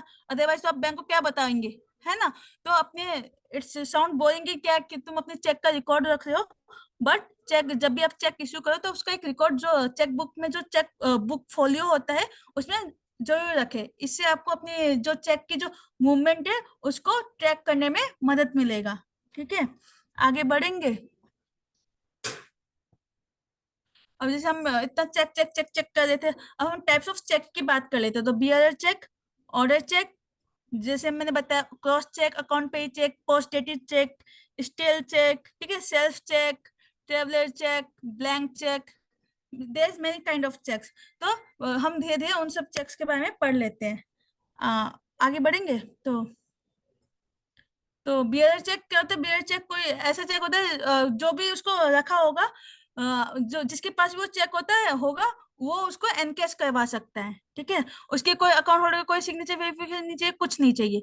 अगर आपके चेक में बियर लिखा है तो जिसके पास वो चेक होगा वो जाके उस चेक से एनकैश करवा सकता है। ऑर्डर चेक में क्या होता है, ऑर्डर चेक में उस पर्सन का नाम लिखा होगा और उसको अपनी आइडेंटिफिकेशन देनी पड़ेगी, हाँ भाई ये मेरा ही नाम है करके। ठीक है ना, बियर चेक और ऑर्डर चेक में ये डिफरेंस होता है। क्रॉस चेक जैसा आपने देखा, मैंने बताया कि जो भी चेक होता है उसके ऊपर पैरेलल जो 2 लाइन लगाई जाती है वो क्रॉस चेक हो जाती है, जिससे ये आंसर होता है कि जो अमाउंट जो क्रेडिट होगा वो सिर्फ बैंक अकाउंट में ही होगा। वहीं पे जो अकाउंट पे ही चेक होता है सेम क्रॉस चेक की तरह होता है, लेकिन वहां पे जो जब हम अकाउंट पे ही लिख देते हैं तो वो उस स्पेसिफिक पर्सन के बैंक अकाउंट में ही पैसा जाएगा, ऐसा करके, ठीक है ना। सेल्फ अकाउंट जो अक्सर हम लोग इशू करते हैं, जब हम पैसा निकलवाना होता है बैंक से, तो हम वहां पे अपने आप को सेल्फ लिख के एज अ पे हम बैंक को दे देते हैं, तो बैंक हमको कैश दे देता है, ठीक है। आगे बढ़ेंगे। ऐसे पोस्ट डेटेड चेक, तो पोस्ट डेटेड चेक क्या होते हैं, ये इशू होते हैं फॉर फ्यूचर डेट। जैसे जनरली जो चेक इशू करना होता है करंट डेट पे चेक करना होता है, लेकिन कुछ बिजनेस ट्रांजेक्शन है उसके लिए हम क्या करते हैं, पोस्ट डेटेड चेक्स भी इशू करते हैं आगे की डेट्स का। जैसे आज मान लीजिए 12 तारीख है, तो मैंने कहा कि भाई 12 तारीख, अगर मैं आज चेक बनाऊंगी तो 12 तारीख डालूंगी, लेकिन अगर मैं पोस्ट डेटेड चेक इशू करूंगी तो मैं 15 तारीख डालूंगी, ऐसा करके, ठीक है। स्टिल चेक वो होते हैं जो कि 3 महीने पुराने हैं और उनको कभी अब वो प्रोसेस हो नहीं सकते, तो वो स्टिल चेक कहलाते हैं, ठीक है ना। उनको फिर उनको वो कर दिया जाता है, डिस्ट्रॉय कर दिया जाता है बैंक द्वारा, ठीक है। तो ओपन या चेक कैसी ऐसे नॉर्मल होते हैं जो कैश काउंटर में जाके आप ले सकते हैं। कैंसिल चेक वो होते हैं जो डायगोनल, कभी कभी आपको डॉक्यूमेंट्स देना होता है, बैंक डिटेल्स देनी होती है, तो आप अक्सर यूज करते हैं कैंसिल चेक का, है ना, कि भाई ये मेरे बैंक डिटेल्स है, तो ताकि सामने वाले पर्सन को आपकी बैंक डिटेल्स प्रॉपरली मिल सके उसमें, तो वो कैंसिल चेक होता है। इसमें पैरेलली 2 लाइनें बीच में लिख के कैंसिल कर दिया जाता है, ठीक है ना। लोन एप्लीकेशन वगैरह में ये सब यूज होता है। डिसऑनर चेक, अगर कोई भी चेक इनसफिशिएंट बैलेंस के थ्रू या इनकरेक्ट डिटेल्स जो कि आपने डाली, डेट सही नहीं डाला, या आपके सिग्नेचर मैच नहीं कर रहा, या आपने पे का नाम गलत डाला है, या आपने ओवरराइट कर दिया है, इस वजह से अगर आपका चेक रिजेक्ट होता है तो उसको डिसऑनर चेक कहते हैं, ठीक है। आगे बढ़ेंगे। तो जैसे मैंने बताया था बियर चेक और ऑर्डर चेक, है ना, सुनने में सेम सेम लगता है, तो ये एक देखिए ओपन चेक होता है, तो ये यहाँ पे मैंने आपको डिफरेंस बता दिया। तो बियर चेक कोई भी लेके जाएगा, तो जिसके पास है, जिसने भी वो होल्ड करे, जो बियर जिसके पास वो चेक है, वो उसको एनकेश करवा सकता है। ऑर्डर चेक में उस पर्टिकुलर पर्सन का नेम लिखा होता है, और जो वो बियर लिखा होता है ना साइड में, वो उसको काट देते हैं। अगर यहाँ पे देखेंगे आप, बियर चेक में बियर को कट नहीं किया हुआ है, लेकिन ऑर्डर चेक में बियर को कट किया हुआ है, तो मीन्स इसमें जो पर्सन होगा सिर्फ उसी को मिलेगा पैसा जिसका नाम है यहाँ पे, ठीक है ना। बियर चेक में बियर नहीं कट हुआ है, तो उसको मिलेगा जिसके पास भी वो चेक रखा है, मतलब जो भी जिसके पास वो चेक है, वो जाके बैंक में प्रेजेंट करके अपने अकाउंट में वो मतलब वो जो पैसा है वो एनकेश करवा सकते हैं। नॉट इन अकाउंट, अकाउंट में करवाने के लिए आपको क्रॉस चेक की जरूरत होता है, ठीक है। आगे बढ़ेंगे। एक्सक्यूज मी मैम, जो बियरर चेक है वो बैंक खुद ही इशू करता है? नहीं नहीं, हम करते हैं ना बाबा, हम करते हैं। जैसे यहाँ पे आप देखेंगे ना, पे लिखा है और बियर लिखा है, आप यहाँ पे नाम लिख दो और बियर को कट मत कर दो, बियर चेक हो जाएगा, ठीक है। तो मैंने आपको यहाँ पे कैंसिल चेक का भी एक थोड़ा सा स्पेसिमेन दिया है कि कैसा दिखता है कैंसिल चेक, तो इस टाइप का होता है कैंसिल चेक, ठीक है। अगर आपको सेल्फ चेक निकल करवाएं तो वो इस टाइप का होता है। देखो इस जो सेकंड चेक में उसने प्रॉपर, देखो प्रॉपरली लिखा है, सेल्फ लिखा है, आगे की रनिंग लाइंस को उसने फॉलो किया है, ताकि कोई उसके अमाउंट या उसमें कुछ उसको मैनिपुलेट ना कर सके, ठीक है। डेट्स प्रॉपरली साफ साफ लिखी गई है, कोई ओवर राइटिंग नहीं है, कोई वो नहीं है, ठीक है। ऐसे करके करना है। क्रॉस चेक ऐसा चेक होता है, क्रॉस चेक में जो कि आपके अकाउंट में ही पैसा जाएगा। अकाउंट पे चेक वो स्पेसिफिक पर्सन के अकाउंट में जाएगा, ठीक है। आगे बढ़ेंगे। आपको समझ में आ रहा है ना, ये मैं आपको पहले बता दिया, अभी आपको ये इमेजेस दिखा दी, तो शायद आपको थोड़ा सा क्लियर हो रहा होगा, है ना। Yes ma'am, yes ma'am. Okay okay, good good, आगे बढ़ो, ठीक है। अब हम बात करते हैं डिसऑनर चेक की, क्योंकि मैंने कहा अगर हम ये सब प्रिकॉशंस नहीं लेंगे, ये सब चीजों को अवॉइड, मतलब इन सब चीजों को ध्यान नहीं रखेंगे, उसके कारण से हमारा चेक क्या होता है, हो सकता है डिसऑनर हो सकता है, ठीक है। अब जब चेक डिसऑनर होता है तो इसके लीगल कॉन्सिक्वेंसेस होते हैं, ठीक है। तो जब लीगल कॉन्सिक्वेंसेस होते हैं तो आपको 2 साल तक की सजा हो सकती है, जो आपका अमाउंट है, जो चेक में जो अमाउंट है उसकी दुगनी रकम का आपको फाइन भरना पड़ सकता है, या फिर दोनों ही आपके ऊपर इम्पोज किए जा सकते हैं, ठीक है। लेकिन ये करने के लिए आपको आपका पहले जो चेक है वो डिसऑनर होना चाहिए, फिर जो पे है वो आपको रिटर्न डिमांड नोटिस भेजेगा कि भाई मुझे पैसा वापस करो। अगर आप नहीं करते फिर ये ट्रांजेक्शन आगे बढ़ेगी कि हाँ भाई ये जो आपका कॉन्सिक्वेंसेज है कि इम्प्रिजमेंट हो सकता है या फाइन हो सकता है, मतलब जो लीगल केसेज है वो आगे बढ़ेगा। तो इन सब चीजों से बचने के लिए तो आप अपने चेक्स को ध्यान से और सावधानी पूर्वक ड्राफ्ट करें, ठीक है। छोटा देखने में छोटा चीज लगता है, लेकिन कईयों को नहीं आता कि जहां तक है मैंने अपने सामने देखा है, एक मतलब इतना बड़े अकाउंटेंट था और उसकी नौकरी सिर्फ इस वजह से गई थी क्योंकि उसको चेक फिल करने ढंग से आता नहीं था, और उसने वो जो 7,000 का 70,000 का जो गलती था वो उसकी वजह से हो गया, तो एज ए पेनल्टी उसको फिर जाना पड़ा था। तो आप लोग सब भी मतलब बातें छोटी है लेकिन बहुत इंपॉर्टेंट है, क्योंकि छोटी छोटी बातें ही मतलब आपको आगे तक पहुंचाती है।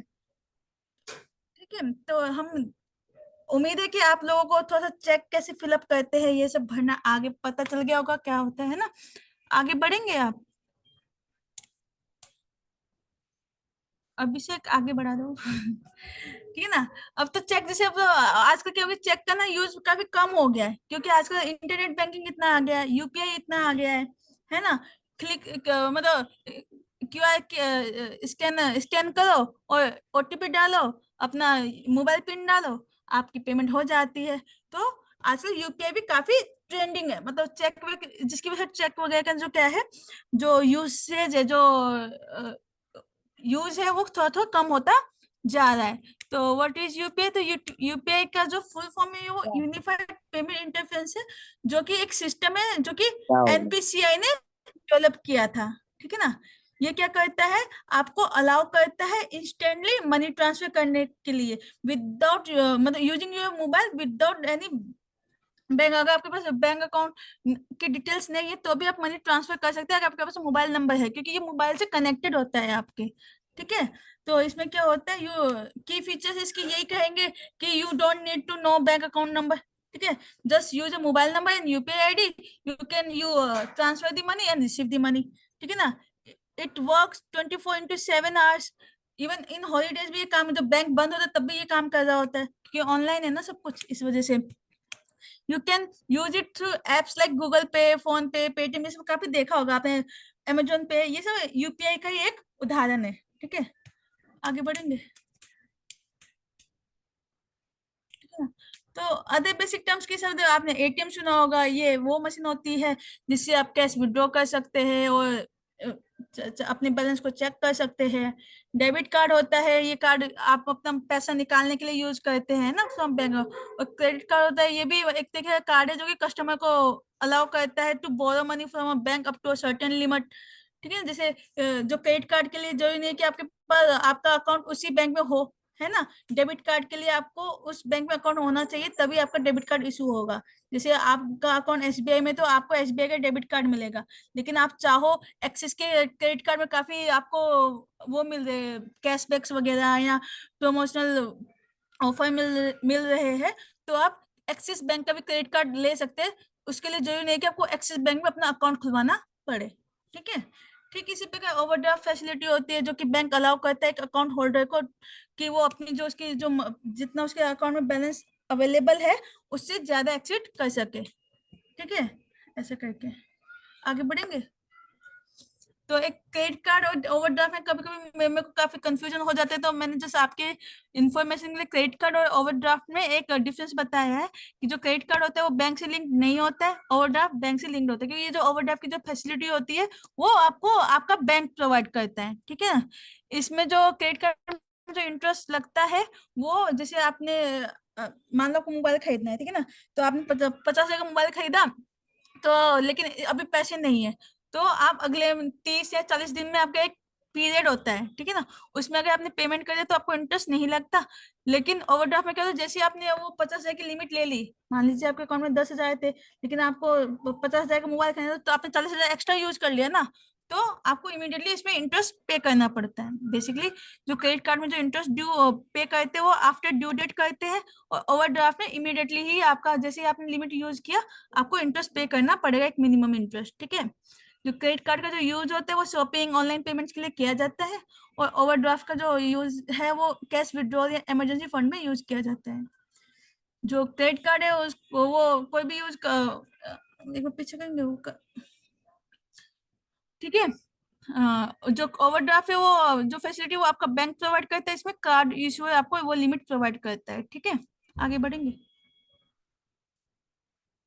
तो मैंने आपको जैसे एग्जांपल बताया था, जैसे रवि अगर मोबाइल खरीदना चाहता है, उसके पास पैसा नहीं है अभी, तो वो क्रेडिट कार्ड यूज करके वो पे कर सकता है, और आफ्टर 40 डेज वो विदाउट एनी इंटरेस्ट वो पेमेंट कर सकता है। लेकिन अगर ओवरड्राफ्ट में अगर आपको 5,000 है उसके करंट अकाउंट में, लेकिन उसको बिजनेस पेमेंट के लिए 15,000 चाहिए अर्जेंटली, तो वो ओवरड्राफ्ट फैसिलिटी यूज करके 10,000 एक्स्ट्रा निकाल सकते हैं। लेकिन अगर वो 10 दिन बाद पे करती तो उसका उस पूरे 10 दिन का ही इंटरेस्ट लगेगा उसके ऊपर।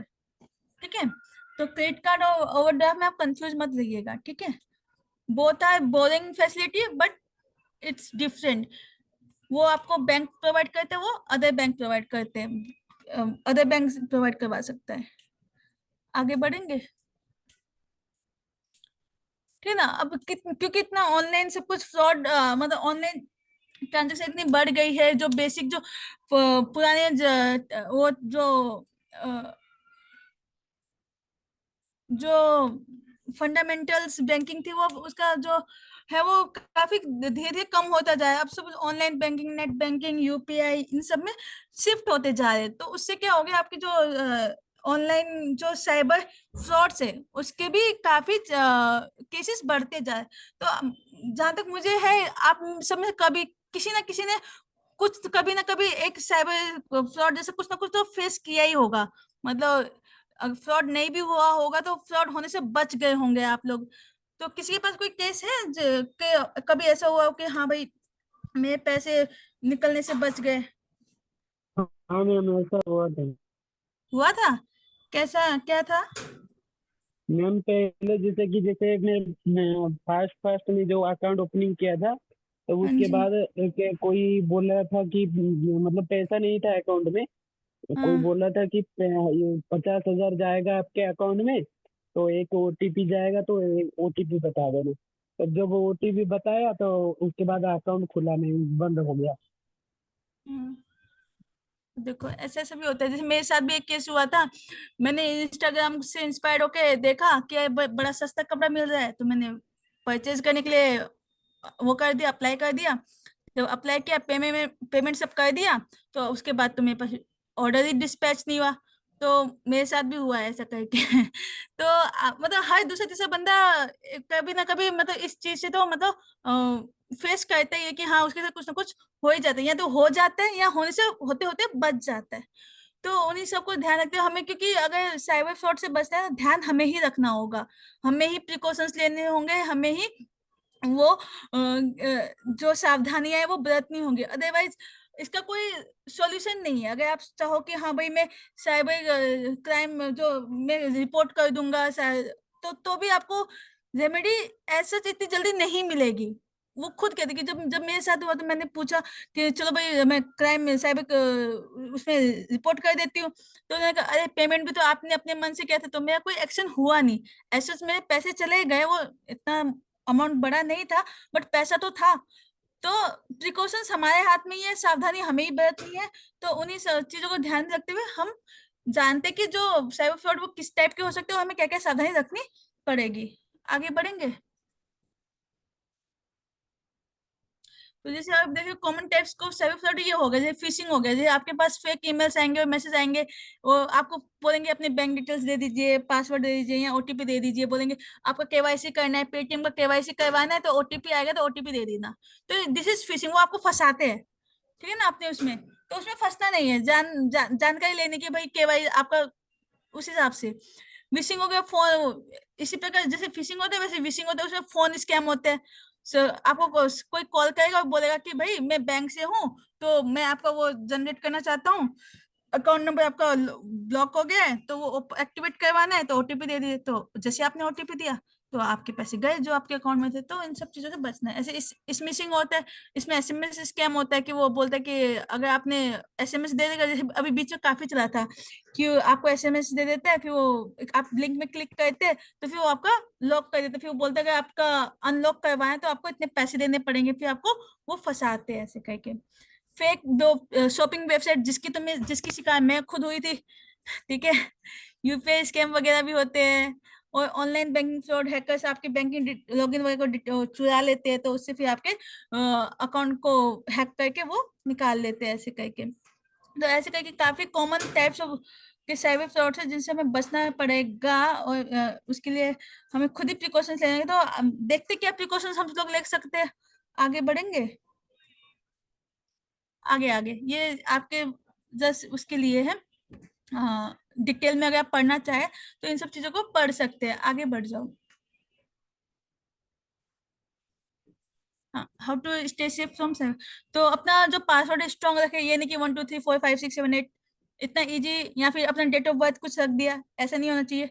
पासवर्ड थोड़ा स्ट्रॉन्ग रखे, उसमें जो होते हैं कैप्स का यूज करे, उसमें स्पेशल कैरेक्टर्स वगैरह का यूज करके उसको थोड़ा स्ट्रॉन्ग बना के रखे, ठीक है। Enable 2 factor authentication. हम लोग आजकल इतनी फास्ट फॉरवर्ड वो है, हम कहते हैं कि कोई पहले दूसरी बार कुछ पूछ लेते हैं ना, हमको अरे यार कि ये क्या पूछ लिया, तो उन सबको अवॉइड करेंगे। हम कभी कभी ना जो 2 फैक्टर ऑथेंटिकेशन होता है उसको अवॉइड कर दे। जैसे आपने देखा होगा, कभी आप अपने मेल पे लॉगिन करते हैं, तो आपके मेल पे पासवर्ड डालने के बाद आपके मोबाइल में भी एक नंबर आता है कि क्या आप ही वो मेल को एक्सेस कर रहे हैं, है ना, एक वेरिफिकेशन कोड आता है। किसी किसी में वो कोड नहीं आता, क्योंकि उन्होंने जो अपना जो 2 फैक्टर ऑथेंटिकेशन होता है वो डिसेबल किया होता है, ठीक है। अगर आप 2 फैक्टर ऑथेंटिकेशन अनेबल कर देंगे तो उससे भी आपके चांसेस थोड़े से कम हो जाते हैं फ्रॉड से बचने के, ठीक है ना। सिक्योर वेबसाइट यूज करें। जैसे आपने, अगर आपको सिक्योर वेबसाइट यूज करें तो आपको पता होना चाहिए जो HTTPS होगा वो सिक्योर होगा। अगर आपको कोई मेल आ रहा है कि कोई लिंक बोला कि इस लिंक को क्लिक करो, आपको क्लिक करने के बाद वो HTTP का है, तो उसको अवॉइड क्यों करना है उसको, अनलेस अनटिल वो आपके नोन का ना हो, ठीक है। अगर आपको जैसे जो HTTPS वाले जो होते हैं वो सिक्योर्ड वेबसाइट होते हैं, तो वहां पे आपके फ्रॉड के चांसेस थोड़े कम होते हैं, ठीक है। अपने जो फिशिंग स्कैम है, जैसे मैंने बताया तरह तरह की फिशिंग होते हैं, जैसे ऑनलाइन शॉपिंग फिशिंग हो गया, SMS फिशिंग हो गया, ठीक है ना, फोन के थ्रू द्वारा आपको वो फंसाया जाता है, तो उन सबसे बचने की कोशिश करें। जो पब्लिक वाईफाई और सेंसिटिव ट्रांजेक्शन है उनसे मतलब जो पब्लिक वाईफाई उनको अवॉइड करें फॉर सेंसिटिव ट्रांजेक्शन। कभी कभी होता है कि नेट नहीं है, जैसे एक बार ये केजरीवाल ने काफी चलाया था कि हम जगह जगह वाईफाई लगाएंगे ऐसे करके, तो उन सबसे कभी कभी हमको कैफे वगैरह में भी फ्री वाईफाई मिल जाता है, तो हम सोचते फ्री का मिल जाए तो चलो भाई लपेट लो, है ना। तो फिर नहीं, तो अवॉइड करें पब्लिक वाईफाई को यूज करने का। अगर आप कोई कोई बैंकिंग ट्रांजेक्शन या कुछ वैसा कुछ कर रहे हैं तो for sensitive transaction just avoid public to use public wifi, ठीक है। अपन और साथ के साथ जो अपने बैंक स्टेटमेंट है उसको रेगुलरली मॉनिटर करते रहिए, कितना पैसा आया कितना गया, ऐसे करके अपने बैलेंस को देखते रहे, ठीक है ना। जो अपनी पर्सनल इंफॉर्मेशन है वो किसी के साथ शेयर ना करे, और साथ ही साथ जो अननोन लिंक्स होते हैं उनको वो क्लिक करने के से बचे। और सबसे बड़ा चीज तो ये, जब तक आप अपने आप को एजुकेट नहीं करेंगे तब तक आप अपनी खुद की हेल्प नहीं कर पाएंगे। तो जहां से हो सकता है साइबर फ्रॉड है उनसे बचने के जो टेक्निक्स है या जो भी तरीके हैं उनको, उनसे अपने आप को एजुकेट करें, अपने आप को अपडेट रखें। That's all. आई होप आप लोगों को समझ में आया होगा। Thank you so much for listening me so patiently. अगर किसी का कोई क्वेश्चन या डाउट है तो यू कैन आस्क। मैम मेरा एक मैम क्वेश्चन है चेक रिलेटेड। क्या? मैम मेरा एक क्वेश्चन है चेक रिलेटेड। हाँ जी, बोलिए हेलो शिवम। हाँ शिवम जी, अपना क्वेश्चन पूछिए प्लीज। मैम, अगर एक जॉइंट अकाउंट है तो क्या, जैसे एक बिजनेस का जॉइंट अकाउंट है, तो अगर किसी मेंबर को बिजनेस रिलेटेड पेमेंट करना है तो किसी एक बंदे का सिग्नेचर भी चलेगा या सारे मेंबर्स के सिग्नेचर चाहिए? दोनों मेंबर के चलेंगे, क्योंकि उसमें जो प्राइमरी होल्डर होता है ना उसकी साइन तो मैंडेटरी होते हैं। जॉइंट अकाउंट ही तो दोनों सबके चलेंगे। अच्छा, मतलब एक पेमेंट के लिए एक चेक पे सबके सिग्नेचर चाहिए होते हैं? हाँ जी।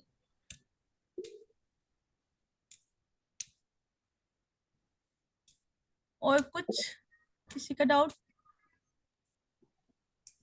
मैम आजकल फ्रॉड इतने हो रहे हैं, तो मैम पता कैसे चलेगा? आज नए नए AI का यूज कर रहा है, कोई किसका यूज कर रहा है, टेक्नोलॉजी का कितना अप टू वही डेट है मैम? कहते हैं ना, precautions is better than prevention something. तो क्या बोलते हैं, आपको खुद को मतलब आपको खुद ही सावधानी बरतनी पड़ेगी, कि जैसे मैंने बताया कि अनवांटेड जो अननोन लिंक्स है उनको क्लिक ना करें। कभी कभी हमें बातों से ही पता चल जाता है कि हाँ भाई ये बंदा जेन्युइन है या नहीं, तो वो टेक्टिक्स को अपना सकते हैं। जैसे मेरे साथ मेरी फ्रेंड के साथ एक केस हुआ था, उसको एक फ्रॉड कॉल आया था कि तुम्हारे पापा ने बोला है कि मुझे पैसे ट्रांसफर कर, मैंने आपके पापा को ट्रांसफर कर दिया तो आप ना मेरे को ट्रांसफर कर दो। तो फिर उसने समझ लिया उस समय, क्योंकि उसके पापा के साथ उसकी बातचीत चल नहीं रही थी, तो उसको समझ में आ गया था कि ये जो कॉल है ये फेक कॉल है। तो कुछ उस तरीके से कर सकते हैं। दूसरा, अपने जो आपके जो सेंसिटिव इंफॉर्मेशन होते हैं उनको आप शेयर करने से बचे। क्यों ओटीपी बताना है? जब भी आपके पास ओटीपी आता है तो उस जो भी जहां से भी आ रहा है, मान लीजिए वो इनकम टैक्स से आ रहा है चाहे वो बैंक से, उसमें बकायदा लिखा होता है। तो ओटीपी ढंग से, ये नहीं कि उसने मांगा और आपने दिया। जस्ट थोड़ा सा रुके देने से पहले और फिर उसके बाद ही दे। ठीक है? तो जो तरीके मैंने तुम्हें पीपीटी में बताया वो कुछ अवॉइड कर, मोर और लेस तो ये होता है, अपने को जितना एजुकेट करेंगे तभी आप इन सब चीजों से बच सकते हैं। ऐसा खत्म नहीं हो सकता लेकिन बच सकते हैं, अपने को बचा सकते हैं ऐसा। एक्चुअली मैम अगर ऐसी कोई चीजें इन हैपनिंग हो जाती है और ये बैंकिंग आवर्स के नहीं है, आउट ऑफ द टाइम है, क्या हम अपने पैसे को सेव कर सकते हैं? जैसे क्या कि बोल? मेरे साथ, जैसे कि मैंने जो है बैंकिंग आवर शाम को 5 बजे तक रहते हैं और मेरे हम्म, साथ इनकेस फ्रॉड जो 7 बजे शाम को होता है, तो क्या हम्म, मैं ऐसा कुछ है जिससे मैं, क्योंकि ट्रांजेक्शन तो कर लूंगी, यूपीआई से आज मैंने पेमेंट कर दी है लेकिन वो हम्म, सिर्फ ऑनलाइन ही गई है उनके अकाउंट में, बट जो जो ट्रांसफर होगा, जो उसका ट्रीटमेंट होगा वो तो अकाउंट बुकिंग कीपिंग होगी, वो तो अकाउंटिंग की, जो बैंक से ट्रांसफर होगा वो तो जो रिकॉर्ड होगा वो तो कल चढ़ेगा, अपडेट होगा।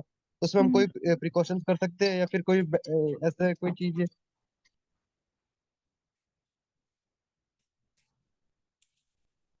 आप बोल रहे हो कि अगर कोई वो हो गया बैंकिंग आवर्स के बाद, देखो फ्रॉड हो गया तो हो गया ना।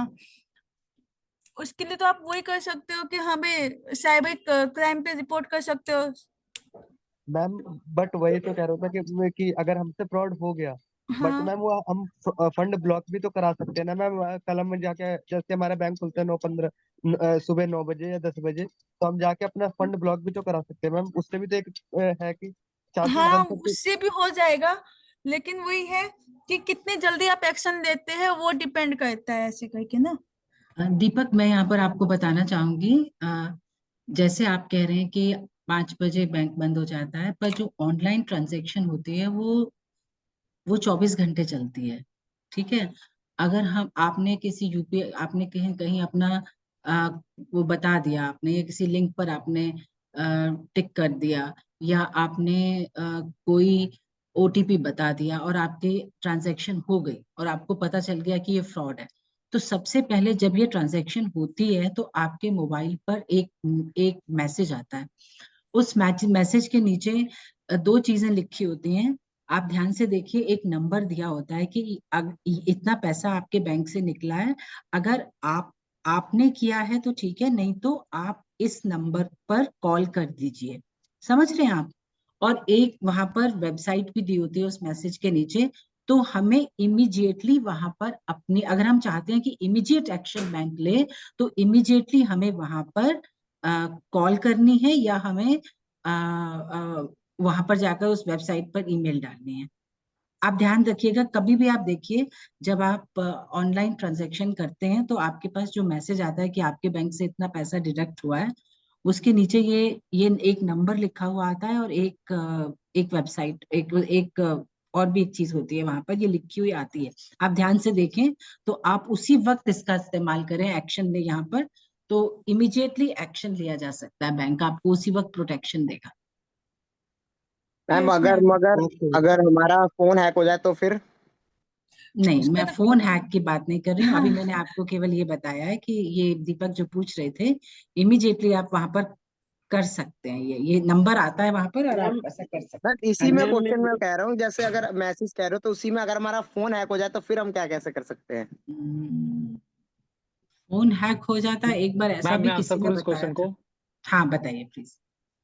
देखिए, आप पहले आपका क्वेश्चन था कि आप क्या बोलते बैंकिंग आवर्स के बाद का फ्रॉड की आप बात कर रहे थे। दूसरा आपने कहा कि फोन हैक हो जाए। देखो, नॉर्मली तो फोन हैक नहीं होता, कोई स्पेसिफिक ऐप हैक होता है, ठीक है? तो पहले उस ऐप को आप, पहले अपने फंड्स को जैसे भी जितनी हो सके वो ब्लॉक करो, ठीक है? उस एसएमएस भेज के या फिर वेबसाइट पे आके। दूसरा, उस ऐप को आप अनइंस्टॉल करो, ठीक है, उस समय के लिए, और अपने फोन को रिस्टार्ट करो। और फिर भी अगर नहीं होता तो आप अपने फोन के दूसरा कोई फोन लो, किसी से मांगो या जो भी आप मैनेज करो जैसे भी, वहां पे अपनी आईडीज को दोबारा अनलॉक करके और फटाफट ऐप में जाके लॉगिन करके उसको ब्लॉक करो। यही एक तरीका है। या तो आप सीधे साइबर क्राइम ब्रांच के पास जाएं, अगर उनके पास कोई स्पेशलिस्ट होता है तो वो आपकी हेल्प करेगा। यही एक तरीका है, और उसके बाद मैम आप सीधे बैंक ही जा सकते हैं। सर मैं जैसे बोल रहा था कि मैं पहले जो अकाउंट खोला था तो वो एक ओटीपी मांगा, तो ओटीपी देने के बाद 5 मिनट के अंदर वो अकाउंट ब्लॉक हो गया, तो उसमें क्या करना चाहिए मुझे ब्लॉक तो होने के बाद? अकाउंट आपका फंड ब्लॉक हो जाता है, बैंक कर देता है हाँ ताकि जी। फर्दर ट्रांजेक्शन ना हो पाए। उसके लिए आपको दोबारा बैंक जाके अपनी सेवाएं दोबारा चालू कराने के लिए पहले रिपोर्ट करोगे आप, ठीक है? जो बैंक एक्शन हाँ लेगा वो जी। लेगा, उसके बाद आपका अकाउंट दोबारा ओपन हो जाएगा, कोई दिक्कत नहीं।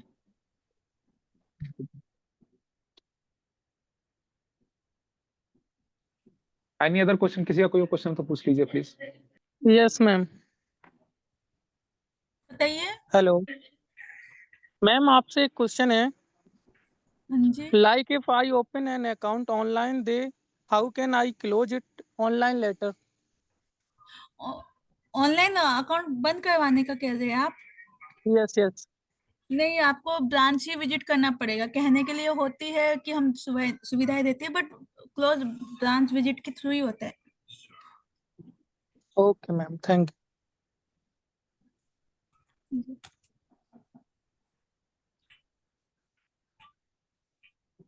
Any other Any other question please? questions? Ma'am एक क्वेश्चन है, अगर जैसे बैंक हमारा अकाउंट फ्रीज कर देता है तो उसको अनफ्रीज कराने के लिए क्या क्या प्रोसेस लगता है? अनफ्रीज कराने के लिए पहले तो आपको पता होना चाहिए कि आपका जो बैंक ने अकाउंट फ्रीज किया है वो किस बेसिस पे किया है। ठीक है।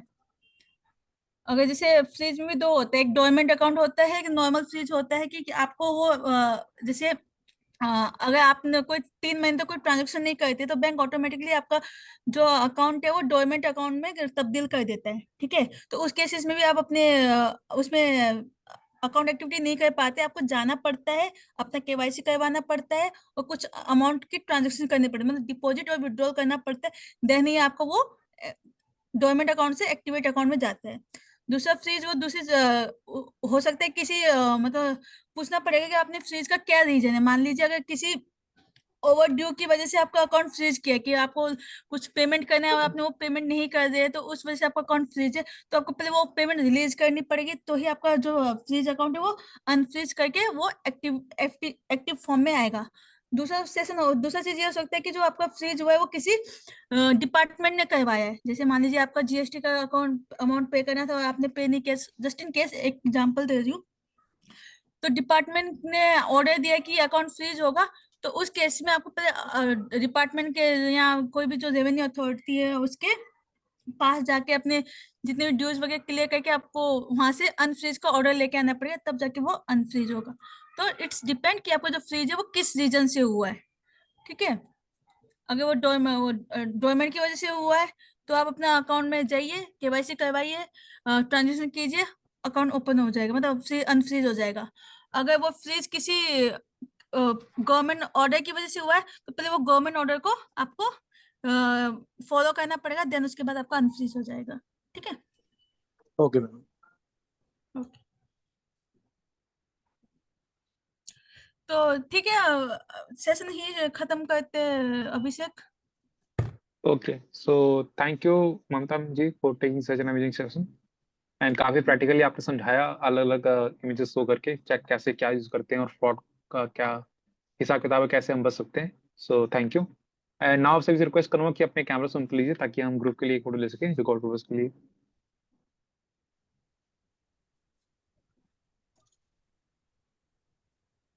सो thank you. Now like to ask for the attendance. आप सभी अटेंडेंस के लिए अपने नाम अपने नंबर क्लास के 3 डिजिट्स लिख के चैट बॉक्स में डाल दीजिए।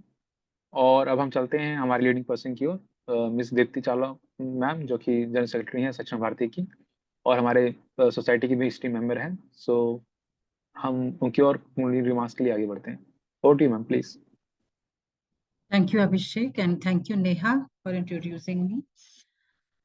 और kudos to ममता। बहुत बढ़िया क्लास ली तुमने ममता, बहुत बढ़िया सेशन था तुम्हारा। अगर देखा जाए तो बहुत ही सामान्य जानकारी थी, जो हम सब सामान्य होते हुए भी हम सब के लिए बहुत आवश्यक है। मतलब आज के समय में हम इस जानकारी के बिना अपना जीवन नहीं बिता सकते हैं। तो किस तरह बैंक की आवश्यकता है, मतलब मुझे बैंकिंग से भी ज्यादा ये फाइनेंशियल लिटरेसी की क्लास लगी कि वित्तीय रूप से हम किस तरह से प्रशिक्षित हो सकते हैं और कितना जरूरी है इन सब चीजों को जानना और समझना। किस तरह बैंक में जाएं, किस तरह, सच में तुमने कहा था जब मैं भी बहुत छोटी थी ना, तो बैंक में एक बार मैं पापा के साथ गई और मेरे को वहां जाकर डर लगने लगा। वहां जाकर लगा कि पता नहीं कैसे होगा, अब बहुत छोटी थी मैं। तो जब धीरे धीरे फिर जब मैं वापस गई और फिर एक एक प्रोसेस को जो तुमने यहाँ बैठे बैठे सबको सिखाया, वो मैंने जाकर, मुझे याद है मैं 10th में थी जब मैंने जाकर सबसे पहले बैंक में अपने पापा के साथ जाकर पैसे जमा कराए थे। तो मुझे समझ में आई थी किस तरह से हम एक पेमेंट स्लिप भरी जाती है, किस तरह से हम चेक के लिए जब जमा कराते हैं तो सेल्फ चेक क्या होता है, ये सब चीजें समझी। पर तुमने बहुत तरीके से एक एक चीज को समझाया, और जैसे आरडी में और उसमें एफडी में डिफरेंस तुमने बताया। और इस तरह से फिर वहां तक नहीं रुकी, उसके बाद तुम आज जो मॉडर्न टाइम में हम जिस तरह से बैंकिंग, ऑनलाइन बैंकिंग करते हैं, जिस तरह से हम चीजों को की खरीद फरोख्त के समय हम यूपीआई का प्रयोग करते हैं। और इतना ही नहीं, किस तरह से फ्रॉड इस समय हो रहे हैं और इन फ्रॉड से कैसे बचा जा सकता है, दोनों चीजें, मतलब किस किस तरह से फ्रॉड हो रहे हैं। आप देखिए, फोन आता है, कई बार हम किसी को फोन मिला रहे होते हैं तो हमें फोन आता है कि अगर आपको कोई व्यक्ति इस तरह से फोन कर रहा है या आपको कोई इस तरह से तो आपको, तो कहते हैं ना, सावधानी हटी दुर्घटना घटी। तो जितनी भी एडवांस टेक्नोलॉजी हमारे पास आ रही है और हम उसका प्रयोग कर रहे हैं, उसके साथ साथ उससे उस फ्रॉड से बचने के लिए, खुद को प्रोटेक्ट करने के लिए, उससे पहले आप उन उन उन रूल्स रेगुलेशंस को हम ध्यान से अगर पढ़ें तो सुरक्षा हमारी अपने हाथ में है। और दूसरी एक चीज मैं कहना चाहूंगी कि there is no free lunch. आपको अगर किसी भी तरह का लालच दिया जाता है, आप उस लालच में मत आइए, क्योंकि मुफ्त में आपको कोई कुछ नहीं देने वाला है। आपसे इंफॉर्मेशन निकलवाने का ये एक तरीका है कि आपने ये शॉपिंग की थी तो आपको एक 50 इंचज का सोनी टीवी मिलने वाला है, बस आप इतना पे कर दीजिए, ये आप बता दीजिए, 1500 रुपए आप पे कर दीजिए, और करते करते करते करते करते आप लाख तक पहुंच जाते हैं।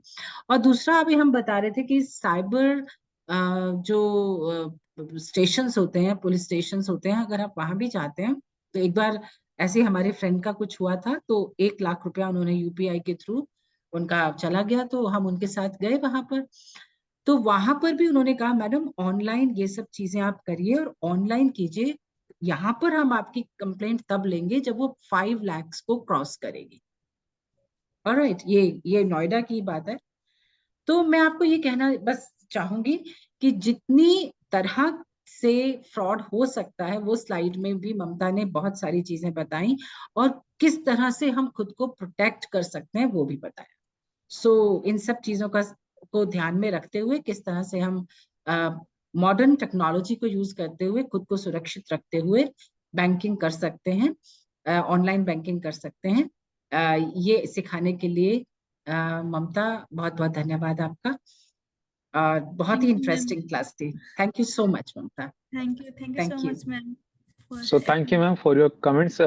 जैसा कि आगे बढ़ने से पहले मैं एक इम्पोर्टेंट अनाउंसमेंट कि जैसा कि कल हमारी छुट्टी होगी, संडे है, और परसों को क्लास नहीं होगी जो रेगुलर होती है हमारी, उसके यहाँ हम सेलिब्रेट करेंगे doctor B are Ambedkar ji की जयंती, और हम जानेंगे कैसे उनका हमारी सोसाइटी को चेंज करने में और जो कुरीतियां उनको हटाने में क्या योगदान रहा। तो उसके लिए हमारे साथ मिस स्वाति सिंह मैम जुड़ेंगी, तो हम देखेंगे क्या उनका कहना है, और हम कुछ चर्चाएं करेंगे और जानने की कोशिश करेंगे कि किस तरह से सोसाइटी को चेंज करने में उनका मेजर कंट्रीब्यूशन रहा। सो ये अनाउंसमेंट थी, और अब मैं आगे बढ़ता हूँ, और अब मैं बुलाना चाहूंगा तनु कुमारी जी को for vote of thanks. Over to please. Okay, sir. Good evening, dear friends. On behalf of Saksham Rodga Society, I, Tanu Kumari, extend my heartfelt gratitude We extend our sincere gratitude to CA Mamta for sharing her valuable insight during today's session on banking and online fraud. With her strong background in audit and taxation and her role as an associate at VGSSR and associate LLP Rajendra Place, Mamta brought clarity and depth to the topic, making it both practical and engaging for our students. To our students, thank you for your enthusiasm and active participation. Your engagement made the session more meaningful, and we look forward to seeing the same spirit in our future program. A special thanks to Mrs. Dipti Chawla ma'am, General Secretary of Saksham Bharti and esteemed member of our Rozgar Society for joining us today and for her invaluable insight and support during the class. With that, I wish you all a wonderful